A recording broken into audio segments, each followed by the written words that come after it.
Müəllimə, Bəli, ingilis dilində bilirsiniz mən nəyi qarışdırıram? hər şeyi məhz bilir, bunu qarışdırır. Nəysə. Nəyi qarışdırırsan? See, look və watch feillərini. See istifadə edirəm, deyirsiniz ki, look istifadə etməlisən. Look istifadə edirəm, deyirsiniz ki, watch istifadə etməlisən.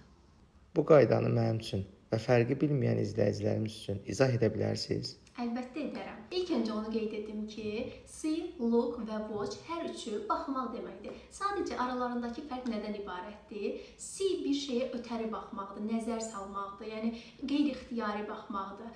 Məsələn, maşına baxmaq, evə baxmaq. Look isə qəsdən baxmaqdır, yəni ixtiyari baxmaqdır, diqqətini ona yönəltməkdir. Məsələn, deyirəm ki, look at me, mənə bax. Look at the sky, it's so beautiful. Səmaya bax, gör nə gözəldir. Və son olaraq watch isə hərəkətdə olan bir şeyə, dəyişən bir şeyə müəyyən zaman kəsiyində baxmaq deməkdir. Məsələn, televizora baxmaq, oyuna baxmaq. For instance, I watch TV every evening. Mən hər axşam televizora baxıram, televizor izləyirəm.